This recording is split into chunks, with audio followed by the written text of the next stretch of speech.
another Bigfoot tale. This one is called The Bigfoot of Ragged Pond. I've actually retitled this little story. It's another story by Charles Asbury Stevens. I've done another one of his stories um, before, and I've got a few more that I'm going to be doing. And I've looked at some of the so-called Bigfoot sightings reports, and um, well, first of all, let me go back and rehash who C.A. Stevens was. He's Charles Asbury Stevens. He was a prolific writer from the state of Maine. He actually lived and came from the Norway area of western Maine, and he wrote over 3,000 stories and articles. And he was trained in the medical profession, not to be a doctor specifically, although he did become one. And he never practiced, but he was trained to be a doctor for his writing career, so that there would be some validation, if you will, in the stories that his publisher was paying him to write. But he wrote a lot of different stories for young people, most notably the Knockabout Gang, and a few other series of books, such as this. But this one, he titled it Old Cluey and His Strange Tale of the Pomoola, and I've renamed it here for purposes of finding it much easier on the web. The Bigfoot of Ragged Pond, and this takes place in a real pond in western Maine called Ragged Pond. And you get the directions to it roughly. It's over towards Norwich Walkway. But let me get right into the story here. Old Cluey and His Strange Tale of the Pomoola by C.A. Stevens. And I'm going to have to do a little bit of background here. These boys were on an expedition. They wanted to go up into the backwoods of Maine and do some trapping and hunting and fishing and boy stuff. They were not from Maine. They were actually from Massachusetts and beyond. And they were in Bangor, and they needed to hire the services of a guide. And they hired one called Cluey Bobbins. And they were at a restaurant, and Cluey was there, and they were interviewing him for the position. So this is during an evening in Bangor, and he's talking to these boys. And the story itself that Cluey relates to them happened when he was a young man. So this would have put it in the early 1800s or so. But let's get right into the story. During the evening, we explained to Cluey the subject of our expedition. He had heard the lead story. "Were you ever on Mount Katahdin?" asked Reed. "Oh, I never clumb to the tip-top," said Cluey, "but I've tramped all round it after moose and caribou." "We would like to have you go with us," said Reed. "We will give you $2 per day to go with us as a hunter and help carry the luggage." Cluey said he would take till morning to consider the matter. "Do you ever see anything of the Indian devil here?" Wash asked. "The Injun devil?" exclaimed Cluey. "Where'd ever you hear anything about the Injun devil, younker?" "Oh, I've heard that he lives in this vicinity," said Wash, laughing. Old Cluey shook his head. "We've often heard stories of the Indian devil," said I. "Can't you give us one?" "Do you know what the Injuns say about the tip-top of Mount Katahdin, younker?" demanded Cluey, suddenly turning to me. "Oh yes, they say that Pomoola will destroy everyone who seeks to reach the summit, but that does not apply to white men." "How do you know that, Ar?" "Well, Dr. Jackson ascended it without any inconvenience in 1838. So did Mr. Bowditch, and so also did Dr. Holmes and party." "Be ye certain that they went to the tip-top? There are 3 or 4 different peaks." They reached the highest point on the Katahdin Ridge, if we may believe their statement, and there's no reason why we should not, I added, seeing that Cluey still looked a little doubtful. What made you shake your head when I asked you about the Indian devil? Queried Wash. Do you believe in it? Well, said Cluey, fairly cornered, I don't myself, but there's plenty that do. And they do tell some curious yarns about it. Mighty curious. But did ever you see anything of the sort yourself? Anything that looked diabolical? Persisted Wash, determined to pin at least one of those singular tales. Well, began the old man after hesitating considerably, I did see something rather curious once. I did, no mistake. Ah, you did, exclaimed Wash. Tell us about it, please. Yes, tell us about that, we all put in.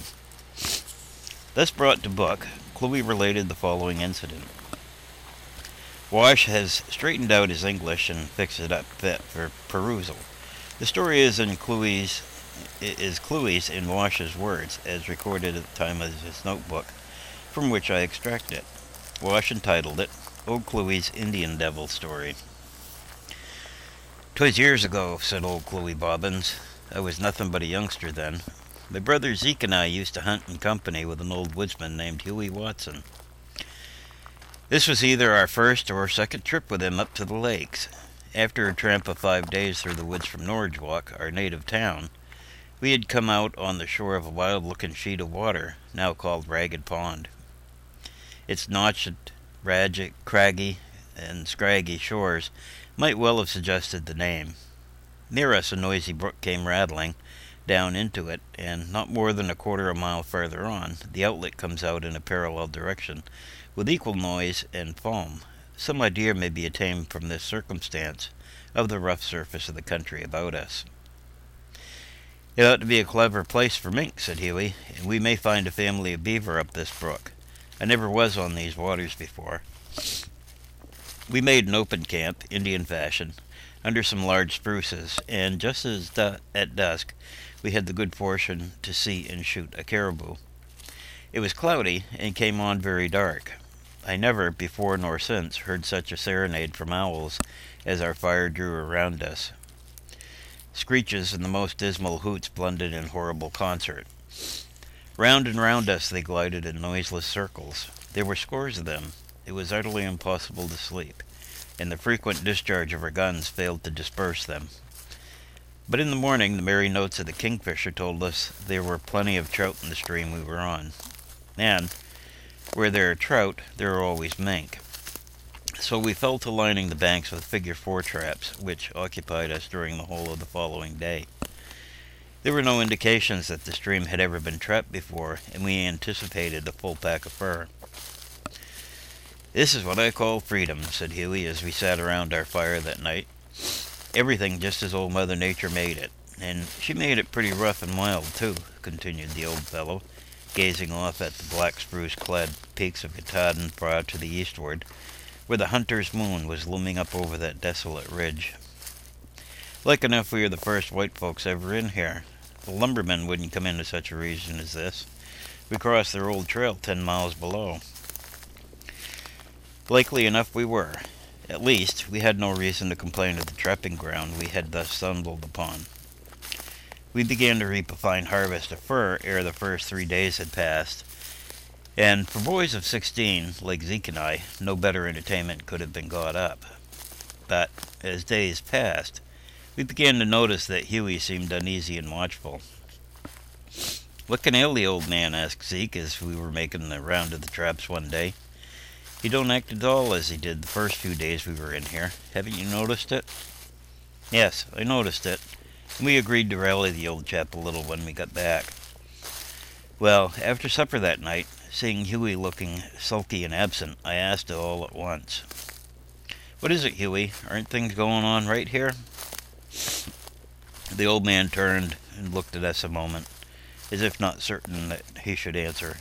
Then he said, "I never like to be laughed at, especially by boys." I thought, at first we'd struck a fine stream, and perhaps it's all fancy, for I haven't seen or heard a single thing wrong yet. But I've been feeling for several days that just as there was something, either man or beast, hanging around us here. It may be a catamount, or it may be some mean thief of a river driver seeking about for a chance to steal our fur, or some Indian who hunts here and will be glad to be rid of us. Can't tell. And perhaps it's all my notion, but I can't get rid of it. I remember once when I was up at the Telos Lake, I felt so just several days, and finally one night I hid in a clump of hemlocks a little way from my camp, and didn't go to it at all. Along in the night I heard a noise about it, and I saw what I took for men there. I didn't speak or fire on them. Things were upset around the next morning, but I had moved my fur the day before, and another time I was up beyond Katahdin, and several days before I had seen any signs, I began to feel that something was watching me. A night or two after, I waked up and saw a catamount glaring at me from a treetop. I suppose he had been prowling around, but had kept out of sight, and I think we shall find that there's something unusual lurking around us now. Old Huey's presentiments served to keep us wakeful and vigilant, but several days passed without the least sign of anyone's being near us. We were beginning to forget it, when one evening I saw what certainly justified Huey's suspicions. I had left the fire to bring some water from the brook, which was within a few rods of us.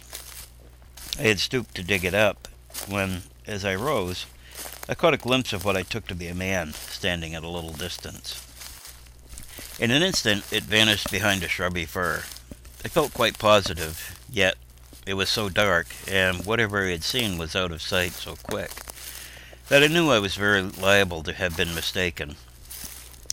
Checking my first impulse to run to the camp to give an alarm, I decided to say nothing at present, but watch. The evening passed. By 9 o'clock, Huey and Zeke were both asleep. I lay down, but kept awake. Hour after hour went by. At length, the moon rose. It was one of those still, late autumn nights when frogs are silent and birds and insects are gone, when only the larger beasts of prey are abroad. There were no owls that night. The leaves had fallen and covered the ground with a dry and rustling carpet. After a while, I began to distinguish footsteps among them at a distance. They were faint and stealthy, and I was somewhat in doubt whether it were not my fancy, till the sharp snap of a twig convinced me.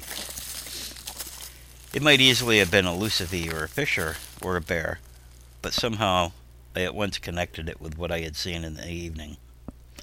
I listened breathlessly. The steps were coming nearer, but it was very dark under the thick spruce boughs. Suddenly the steps ceased, and for a few moments all was still. Then I saw a dark shadow pass a narrow vista where the moonlight fell through the black treetops. It had the shape of a man. The steps went on as if the creature, or whatever it was, were passing around us, keeping at about the same distance. Gradually it came around to the point where I had first heard it. There was another pause, and again I saw it cross the moonlit line to continue its walk around our camp. I wasn't much scared, but its movements gave me a strange sort of feeling. I remember thinking it was no use to wake Zeke or Huey, who were snoring away at a great rate. So, cocking my gun, I crept noiselessly down the path we had beaten to the brook to get nearer to the place where I had seen the shadow in the moonlight. Creeping up within 2 or 3 rods, I crouched at the root of a fallen tree and waited. The footsteps were again approaching in their circuit. There was the same pause as before, and again the form stepped into the moonlight for a moment, and was again in the shadow. But the moon was pouring down brightly, and I distinctly saw its shape, the figure of a man, looking brown and naked, save where a hairy outline showed against the light. A feeling of sickness or of horror came over me. The idea of using my gun did not even present itself. I crept back as silently as I came down. I heard the steps come round again, then they grew fainter and fainter as the walker moved off into the forest. It was getting towards morning. I sat down to think the matter over. Presently Huey woke. "You up?" said he, whereupon I told him what I had seen. He listened without a word, till I was describing how it looked as I last saw it, when he exclaimed, "It's the Indian devil! It's old Pomoola! That's just as I've heard the old town Indians describe it 100 times. But I always thought it was all a lie. They always left the place as soon as they'd seen one of these things, and I reckon we'd better." But we didn't leave, and our good luck with our traps continued, despite Huey's hints at Indian superstitions. We were pretty cautious, however, and kept together a good deal. It was not that we were particularly afraid of it as a beast, but its singular movements had given us a sort of dread of it. Nothing further was seen for some time. We had begun to fish in the lake for trout. It was alive with them, too.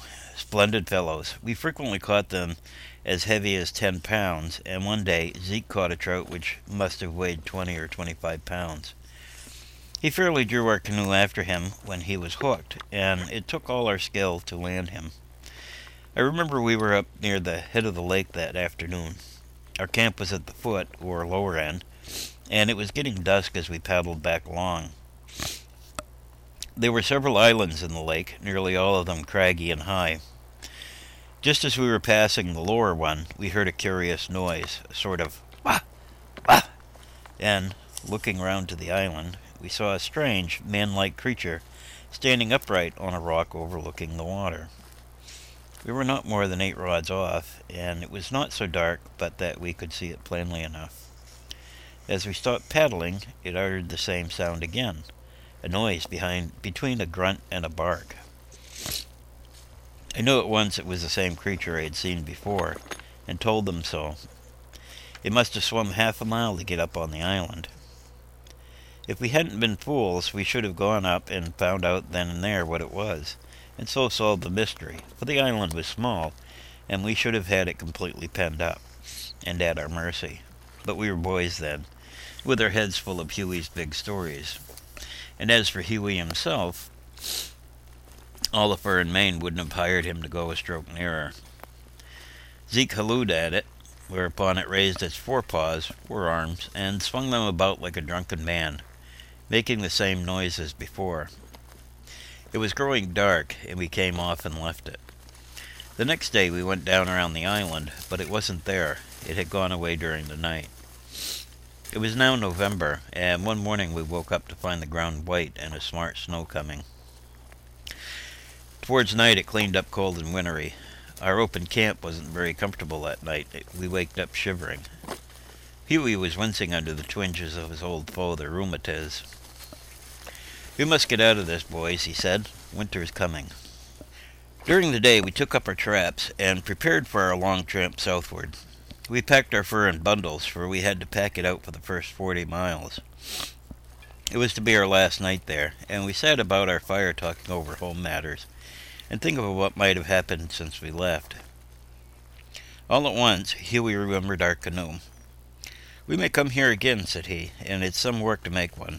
You go down, Cluey, and pull it up out of the lake, and hide it in that little clump of cedars close to the water. It'll keep sound there 2 or 3 years." So I ran down to the lake. It wasn't more than 100 rods. Drawing the canoe out of the water, I stowed it away, bottom up, among the cedars at the foot of a low crag which overhung the lake. I was just coming away when I heard behind me the same queer sound we had heard at the island, and looking up, saw the beast man again, standing at the top of the crag. He wasn't more than 100 feet off, so I had a pretty good view of him as he stood out against the clear sunset sky. It was the same form and shape as before, fully as tall as a man, but I could now see his face. Perhaps it was partly fear, but I did think it had a devilish look. There was a tuft of thick hair on the head, which lent a frightful expression to the face. If this was what the Indians used to see, I don't wonder they thought it was the devil. I had my gun, and slowly raised it as if to take aim. The creature raised its arm in the same way, but I had no thoughts of firing. I didn't dare to, and when I lowered my gun, the creature dropped its arms with another wah, wah. I know I was frightened, yet I saw it plainly enough, and could have sworn to its identity anywhere. I don't know how long we stood staring at each other. but I saw it was growing darker, and stepping backward till I was out of sight behind a cedar, I went into camp about as fast as my legs would carry me. Zeke was for going down altogether and shooting at it, but Huey wouldn't hear of it. He was pretty strongly tinged with the old Indian whims concerning Pomoola, the demon of the mountains near us. We'd no business with it, he said, and he'd have nothing to do with it whatever unless he was obliged to. The next day we started for the settlements. That was the last time we saw of it. Of course, Zeke and I told our story after getting home, and I presume it never increased our reputation for veracity among our neighbors. Huey showed an old hunter's wisdom by keeping still about it. When persons who had heard us asked him, he merely said that we did see something rather queer, and that was all they could get out of him. Zeke and I pitched into him once for not substantiating our account better. No use at all, said the old man, and I ain't going to get laughed at for nothing. I've thought about it a great deal since, but I never could satisfy myself what it was we saw. I've heard of wild men and children carried off and reared by wild beasts, and the Indians were always telling of Pomoola, but I never could settle it in my mind. I know there are a great many things in the northern wilderness which the scientific men would laugh at a person for seeing or trying to describe. But here's my story. You can take it for what it's worth, and so must the reader. But we record it as a very fair specimen of hundreds of similar yarns common among the lumbermen and Indians concerning the fabulous being or demon of the Katahdin region. My opinion is that it is all pure bosh, not only this story of Cluey's, but the whole batch of them. I heartily concur with Wash, though it does seem strange that there should be so many stories with no foundation, whatever in fact. And that's the true story of Cluey's Indian Devil as told by Stevens. And the description of this creature is remarkably similar to the description of what we find of this Bigfoot that we call him today. And we have to remember that the story took place well over 150 years ago. But the description of this character stays around even today. Stevens writes, I distinctly saw its shape, the figure of man, looking brown and naked, save where a hairy outline showed against the light. A feeling of sickness or of horror came over me. And how many Bigfoot sightings have we read about today or heard about and have been related to us by other people that the same description roughly fits just about every Bigfoot sighting that we've ever seen. Especially the part of feeling of sickness or of horror come over me. So many of these sightings that we hear today have that attached to it, that it's hard to believe that there really isn't something there. Many people believe, but many more do not believe. Until you actually see this thing, there's really no way to describe what it is that we've seen. It is just so unnatural to see something like that, if you want to put it that way. But yet it's there at any rate. But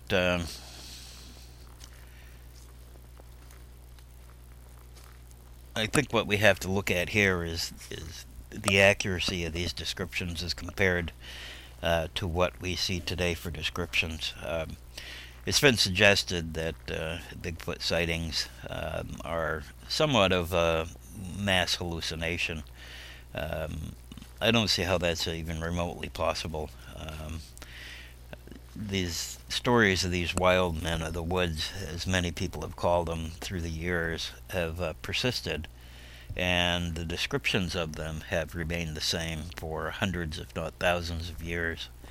And but that's my story, the Bigfoot of Ragged Pond, as written by C.A. Stevens back in the latter 1800s.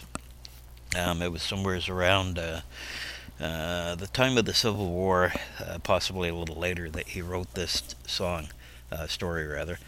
But one of the things I have to ask here, combined with all of the other stories that Stevens wrote of this creature, and there were several of them, and I'll get to them one at a time.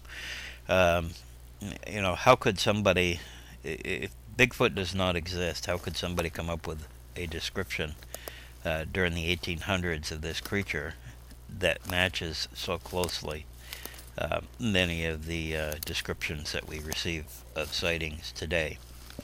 Um, I find it unfathomable that people are being brainwashed into seeing these things. I think they're actually seeing something. Exactly what it is that they see, I don't know. Many cases it's a misidentification, but we still see many sightings. I would say probably there may be as many as 1,000 or more sightings on a yearly basis that are true Bigfoot sightings.